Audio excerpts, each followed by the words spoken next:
नमस्कार दोस्तों, गोल्ड को हमेशा से एक सुरक्षित निवेश माना जाता रहा है। नवंबर 2019 में 10 ग्राम गोल्ड की कीमत थी 30,000 रुपए, जो आज लगभग 56,000 रुपए के आसपास है। इस वीडियो में हम बात करेंगे कि किस तरह से हम गोल्ड में निवेश करें कि उस पर हमको सबसे ज़्यादा रिटर्न मिले, साथ ही हमारा निवेश सुरक्षित भी रहे। गोल्ड को हम लोग दो तरीके से खरीदते हैं, एक कंज्यूमर की तरह और दूसरा इन्वेस्टर की तरह। तो पहले बात करते हैं एज अ कंज्यूमर। जब भी हम लोग as a consumer physical gold खरीदते हैं तो उसके क्या ड्रॉबैक्स रहते हैं। पहला, फिजिकल गोल्ड में अगर आप ज्वेलरी खरीदते हैं तो आपको उसमें 20 से 25% तो डिज़ाइन और मेकिंग चार्जेस देने होते हैं। इसका मतलब ये हुआ कि जैसे ही आप शॉप से बाहर आते हैं वैसे ही आपके इन्वेस्टमेंट की वैल्यू 20 से 25% तक कम हो जाती है। फिर स्टोरेज का रिस्क रहता है इसमें, अगर आप घर पे रखते हैं तो चोरी होने का डर रहता है, और अगर आप बैंक के लॉकर में रखते हैं तो आपको उसमें एक्स्ट्रा कॉस्ट देनी पड़ती है।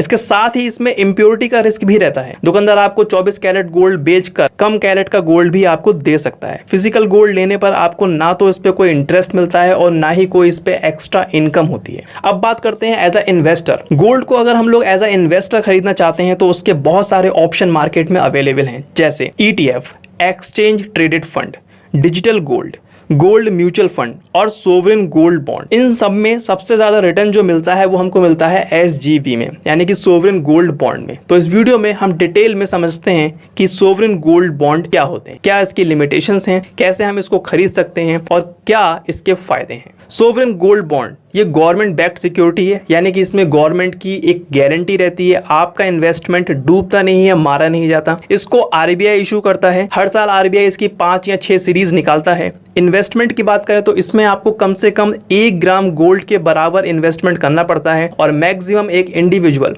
4 किलो गोल्ड के बराबर इन्वेस्ट कर सकता है। प्योरिटी की यहाँ पे कोई भी टेंशन लेने की जरूरत नहीं होती है, क्योंकि यहाँ पे हमारा जो गोल्ड इन्वेस्टमेंट होता है वो बॉन्ड की फॉर्म में होता है और हमारा इन्वेस्टमेंट 24 कैरेट गोल्ड में किया जाता है। इश्यू प्राइस की बात करें तो मार्केट में जो गोल्ड का करंट प्राइस होता है उसी के बराबर इसका इशू प्राइस रखा जाता है। बात करते हैं SGB यानी कि सोवरेन गोल्ड बॉन्ड के एडवांटेजेस की। तो सबसे पहली बात, क्योंकि हमारा इन्वेस्टमेंट बॉन्ड की शेप में है तो इसमें डिजाइन और मेकिंग चार्जेस का एक्स्ट्रा चार्जेस हमें नहीं देना पड़ता। इसके अलावा स्टोरेज रिस्क की प्रॉब्लम भी खत्म हो जाती है, इसको हम आराम से ऑनलाइन डीमैट की फॉर्म में रख सकते हैं। इसमें इम्प्योरिटी का रिस्क भी नहीं रहता, क्योंकि मैंने बताया कि हम बॉन्ड की शेप में इन्वेस्टमेंट कर रहे हैं और यहाँ इन्वेस्टमेंट हमारा 24 कैरेट गोल्ड में हो रहा है। कोई भी डिफॉल्ट होने के चांसेस नहीं रहते, क्योंकि खुद गवर्नमेंट इसकी गारंटी देती है। इस पे किसी भी तरीके का एक्स्ट्रा टैक्स नहीं लगता, जैसे कि GST या फिर सिक्योरिटी ट्रांजैक्शन टैक्स नहीं लगता। इसके अलावा अगर आप इन बॉन्ड को 5 सालों के बाद बेचते हैं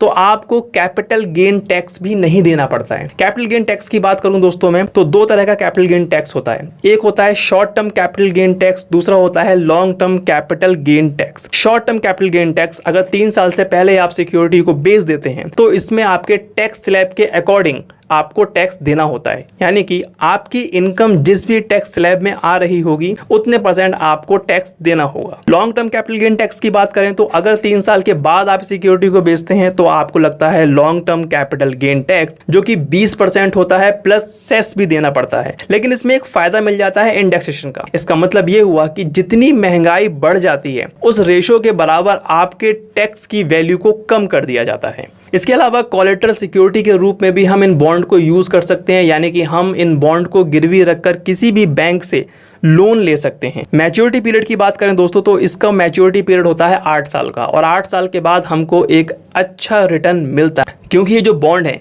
ये डायरेक्ट गोल्ड के प्राइस से कनेक्ट होते हैं। तो 8 साल के बाद गोल्ड का जो भी प्राइस होगा हमें उतना रिटर्न मिलेगा। इसके अलावा 8 सालों तक हमको हर साल 2.5% का सिंपल इंटरेस्ट भी मिलता है, यानी कि ये हमारी एक एक्स्ट्रा इनकम हो जाती है। 2.5% का हमको हर साल इंटरेस्ट मिलेगा। 8 साल के बाद जो गोल्ड का प्राइस होगा वो अमाउंट भी हमको मिलेगी इंटरेस्ट के अलावा।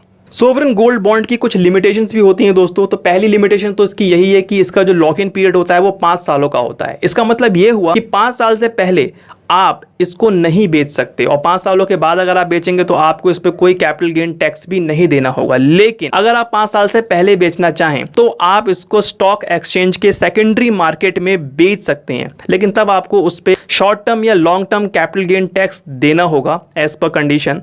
इसके अलावा SIP का ऑप्शन इसमें नहीं मिलता है। SIP होती है सिस्टमैटिक इन्वेस्टमेंट प्लान। बहुत से इन्वेस्टर ऐसे होते हैं जो एक बड़ी अमाउंट एक साथ नहीं लगा सकते, वो हर महीने एक छोटी सी सेविंग ही कर सकते हैं। लेकिन इसमें आपको इन्वेस्टमेंट करना है तो कम से कम 1 ग्राम गोल्ड के बराबर अमाउंट आपको इन्वेस्ट करनी पड़ती है। अगर आप इसमें इन्वेस्टमेंट करना चाहते हैं तो आप कॉमर्शियल बैंक के थ्रू इन्वेस्टमेंट कर सकते हैं, पोस्ट ऑफिस के थ्रू कर सकते हैं, security holding corporation India limited के थ्रू भी इसमें इन्वेस्टमेंट किया जा सकता है, और स्टॉक ब्रोकर्स जैसे कि ज़ीरोधा, अप स्टॉक, इन ब्रोकर्स के थ्रू भी हम इसमें इन्वेस्टमेंट कर सकते हैं। मेरी राय पूछेंगे दोस्तों आप, तो मैं प्रेफरेंस करूंगा इसमें कि किसी भी स्टॉक ब्रोकर के थ्रू ही आप इसमें इन्वेस्टमेंट करें, उसमें काफ़ी ज़्यादा सहूलियत रहती है। मैंने आपको जो भी ऑप्शन बताए थे जैसे कि ETF, digital gold, gold mutual fund और सोवरेन गोल्ड बॉन्ड, इनको मैंने डिटेल में एनालाइज किया और सबसे ज्यादा रिटर्न जो आ रहे थे वो सोवरेन गोल्ड बॉन्ड में आ रहे थे, इसलिए मैंने इस वीडियो में इसको कवर किया। आई होप कि सोवरेन गोल्ड बॉन्ड आपको अच्छे से समझ में आ गया होगा। अगर कोई क्वेरी आपकी होती है तो आप कॉमेंट सेक्शन में मुझसे पूछ सकते हैं। वीडियो अगर यूजफुल लगा हो, आपको उसमें थोड़ी सी नॉलेज मिली हो, तो आप प्लीज इस वीडियो को लाइक कर दीजिए, ज्यादा से ज्यादा इस वीडियो को शेयर कीजिए अपने दोस्तों के साथ, व्हाट्सएप ग्रुप में, अपने जितने भी सोशल मीडिया प्लेटफॉर्म है उन सभी पे शेयर कर दीजिए। मेरे चैनल पे पहली बार आए हो तो चैनल को सब्सक्राइब कर दीजिए और उस बेल आइकन को प्रेस कर दीजिए। फाइनेंस, इक्विटी, शेयर मार्केट से रिलेटेड वीडियोस आपको इस चैनल पे मिलती रहेंगी। जल्दी मिलते हैं नेक्स्ट वीडियो में, तब तक के लिए अपना ख्याल रखिए। धन्यवाद।